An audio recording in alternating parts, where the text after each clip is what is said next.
বিশ্বকাপ না খেলার ফলে বাংলাদেশের সামনে সম্ভাব্য কি কি চ্যালেঞ্জ অপেক্ষা করছে?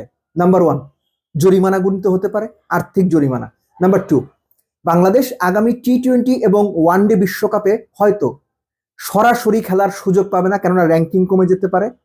একই সঙ্গে বাংলাদেশে কোয়ালিফায়ার রাউন্ড পার করে পরের বিশ্বকাপগুলো খেলতে হবে, ওয়ানডে টি-20 দুটোই। এবং থার্ড, মোস্ট ইম্পর্টেন্টলি, আইসিসির নিষেধাজ্ঞায় পড়তে পারে বাংলাদেশ। সেটা কিভাবে বা তিনটাই কিভাবে আমি ব্যাখ্যা করছি। তার আগে বলি, এই যে পাকিস্তান বাংলাদেশকে গাছে তুলে মই টেনে নিল, কিংবা বন্ধুর ভেগ ধরে শেষ পর্যন্ত আসল চেহারা দেখিয়ে দিল, ঠিক করলো কি কাজটা? পাকিস্তান এক্স্যাক্টলি ঠিক কাজ করেছে। পাকিস্তান বন্ধুর ভেকও ধরেনি, পাকিস্তান বাংলাদেশকে গাছে তুলে মইও টান দেয়নি। আমি ঠিক আগের দিন একটা ভিডিওতে বলেছিলাম, এই যে পাকিস্তান বাংলাদেশের জন্য বিশ্বকাপ বয়কট করে দেবে, বাংলাদেশের ভেন্যু বদল না করলে পাকিস্তান বিশ্বকাপ খেলবে না, এ ব্যাপারটা আইডিয়ালি কারেক্ট না। এখানে সম্ভাব্য দুটো বিষয়। এক, পাকিস্তান বাংলাদেশের অবস্থানকে সাপোর্ট করছে, হুইচ ইজ অ্যাবসলিউটলি আন্ডারস্ট্যান্ডেবল। কোনো একটা দেশ, ধরেন অস্ট্রেলিয়া কিংবা ইংল্যান্ড, তারা বাংলাদেশের অবস্থানকে সাপোর্ট করতেই পারে, যে বাংলাদেশ যে ভেন্যু বদলের কথা বলছে এটা যৌক্তিক। এটা একটা স্ট্যান্ড, আমি আমার আলোচনাতেও বলেছি। সেকেন্ড স্ট্যান্ড, বাংলাদেশের ভেন্যু না বদলালে আমরা বিশ্বকাপ খেলবো না, এটা হওয়ার কোনো সুযোগই নেই। আমি রবিবার সকালে ৭১ টিভির খেলাযোগের অনুষ্ঠানে এক্স্যাক্টলি এই কথাটা বলে এসেছিলাম, যে পাকিস্তান কিন্তু বাংলাদেশের পাশে দাঁড়াবে না, তারা স্টানবাজি করবে কিন্তু বাংলাদেশের পাশে দাঁড়াবে না।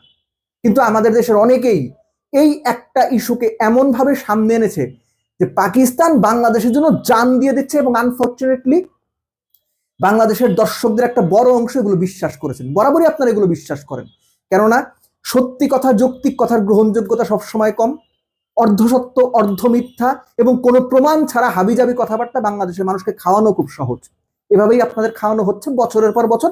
আনফরচুনেটলি আপনারা খেয়েও যাচ্ছেন। এনিওয়েজ, বাংলাদেশের সামনে যে চ্যালেঞ্জগুলো কি কি? বিশ্বকাপ ভারতে খেলতে না যাওয়ার কারণে তিনটা চ্যালেঞ্জের কথা শুরুতে বলছিলাম, সেগুলো এখন ব্যাখ্যা করছি আমি।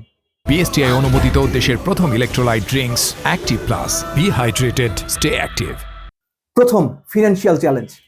আইসিসির যে রেভিনিউ বাংলাদেশের পাওয়ার কথা, সেটা একটু ঝামেলায় পড়ে যাবে। কেন? ধরেন স্কটল্যান্ডকে খেলানো হলো, ইংল্যান্ড স্কটল্যান্ড ম্যাচের যে ভ্যালু, বাংলাদেশ ইংল্যান্ড ম্যাচের কি সেই ভ্যালু? অবশ্যই না। আপনি ইংল্যান্ড স্কটল্যান্ড ম্যাচ দেখবেন না Bangladesh Scotland match, England match দেখবেন?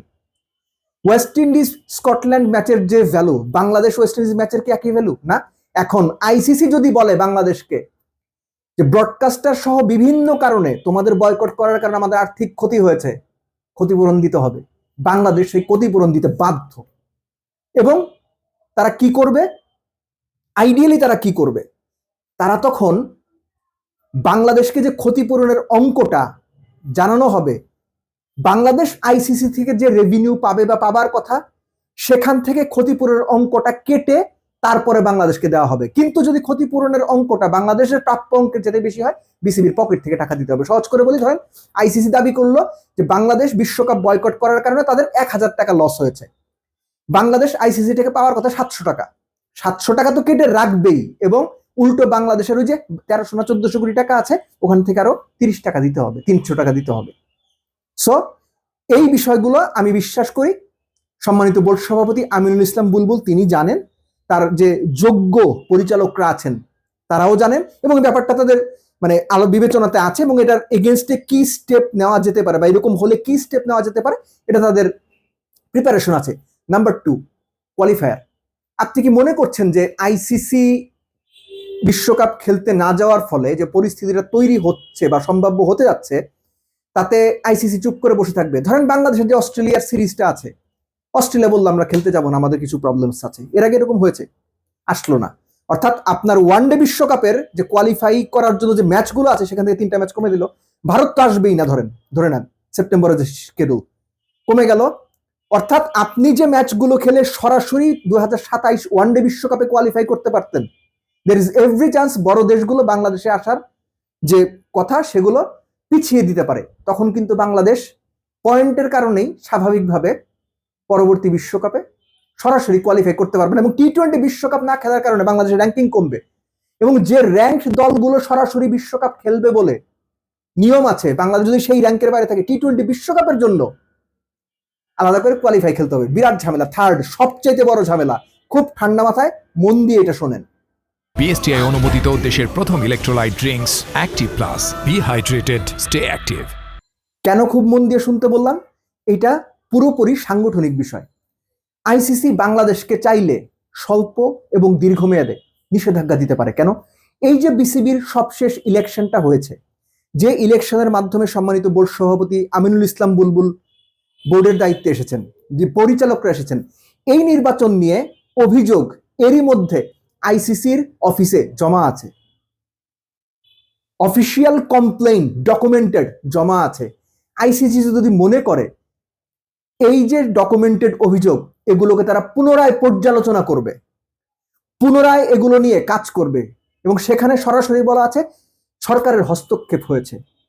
আইসিসি যদি দুষ্ট চিন্তা করে, মন্দ চিন্তা করে, কুচিন্তা করে, তারা শুধুমাত্র ওই একটা গ্রাউন্ডে, আইসিসি কিন্তু সর্বোচ্চ বডি ক্রিকেটের, মনে রাখবেন, ওই একটা গ্রাউন্ডে বাংলাদেশকে 3 মাসের নিষেধাজ্ঞা দিয়ে দিল, 6 মাসের নিষেধাজ্ঞা দিয়ে দিল। আইসিসি কে চ্যালেঞ্জ করার মতো কেউ আছে? ক্রিকেট ওয়ার্ল্ডে আইসিসি কে চ্যালেঞ্জ করার মতো কেউ আছে? নাই। আমি বিশ্বাস করি যে 3টা সম্ভাবনার কথা, সম্ভাব্য চ্যালেঞ্জের কথা আমি বললাম, বাংলাদেশ ক্রিকেট বোর্ড এবং ক্রিকেট বোর্ডের দায়িত্বে যারা আছেন, যোগ্য লোক যারা আছেন, বিশ্বাস করি সবাই অনেক যোগ্য লোক, তারা এই বিষয়গুলো এরই মধ্যে বিবেচনা করেছেন। এই ক্রিটিক্যাল সম্ভাবনাগুলো তাদের ক্রিটিক্যাল থিঙ্কিং অ্যাবিলিটি দিয়ে যথেষ্ট ভালোভাবে অ্যানালাইজ করেছেন। আর এগুলো অ্যানালাইজ করতে যদি ব্যর্থ হন, যদি এই ঘটনাগুলো ঘটে, বাংলাদেশ ক্রিকেট স্মরণকালের ভয়াবহতম দুর্যোগের মধ্যে পড়তে যাচ্ছে। So challenge is there. নিজেদের ডিগনিটি বাদ দিয়ে, নিজেদের আত্মসম্মান বাদ দিয়ে বা সিকিউরিটি রিস্ক মাথায় নিয়ে ভারতে বিশ্বকাপ খেলতে যাওয়া ঠিক হবে না। আমি নিজেও এই মতবাদের পক্ষে।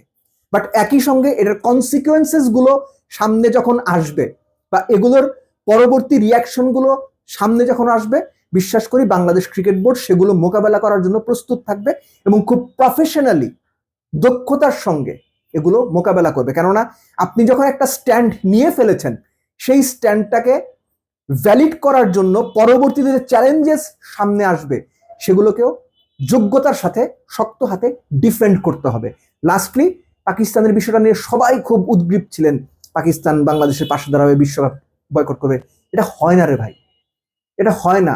এগুলো আলগা কথাবার্তা, শুনতে ভালো, এগুলো হচ্ছে পাবলিককে খাওয়ানোর কথাবার্তা। পাবলিক এগুলো গেলে বলেই গেলানো হয়, কখনো কুইনাইন হিসেবে গেলানো হয়, কখনো খিচুড়ি হিসেবে গেলানো হয়। খিচুড়ি আপনি বুঝলে, কুইনাইন কি এটা বোধহয় অনেকেই বোঝেন নাই।